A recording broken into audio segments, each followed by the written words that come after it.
Hello and welcome to another one of those videos where I talk about updates in the Steam version of Dwarf Fortress coming from Toady, Kitfox, and other places. First off, a little bit of housekeeping, and that's in the last video I made, I asked if I should continue making these with such frequency. People seem to want me to, so I'm going to continue. However, I'm just going to kind of state this up at the top. There's kind of three types of these videos. There's the big updates, which happen every other Thursday through official channels. There's the small updates, which happen on Twitter and Reddit.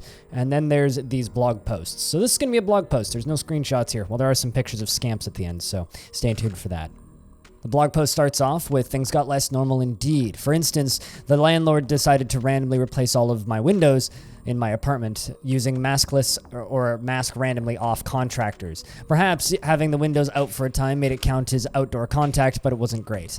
And so on. Maybe things will be less stressful now, somehow, even though cases continue to rise locally and elsewhere.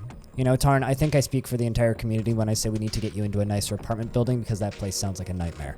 Most recently, the artists have made progress on giant creatures, and we should also have our first humans and goblins soon. He also states that he's continued working on the building interface nonetheless, and has gotten started on the replacement for various inspect/Q commands, etc. The current idea, which is very likely to change, is that you'll get an abridged form of the K look list as you move around, and that clicking the tile of any workshop, item, and creature, etc., you will take the plane that handles the VQT functions associated with that object. If there is more than one tile, you'll need to disambiguate using the list. Once you get a single object, you'll have the object's pane to work with. Once you get a single object, you'll have the object's pane to work with. For the workshops and the other buildings, this combines the QT formation. For creatures, we're working towards some kind of character sheet that surfaces most of the important bits from the various classic V-planes.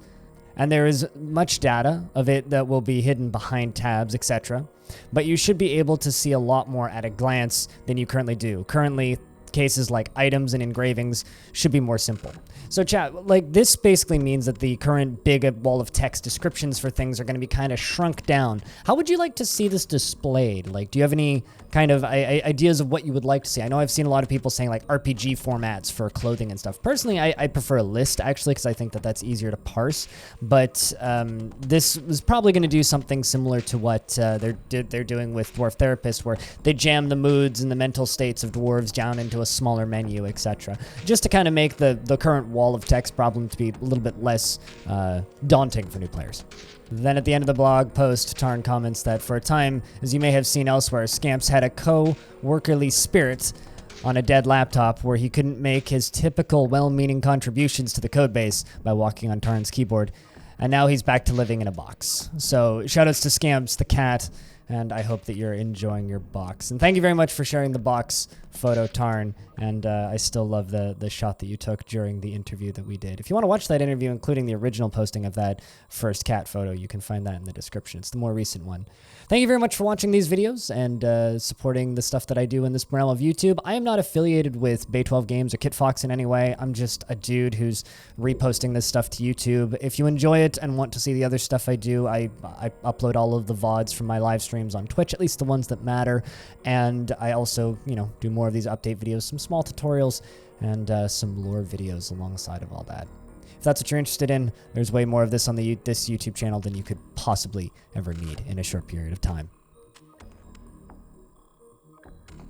Also, if you want to support me directly, I have a Patreon, and you can find the links for that in the description. Thanks for watching.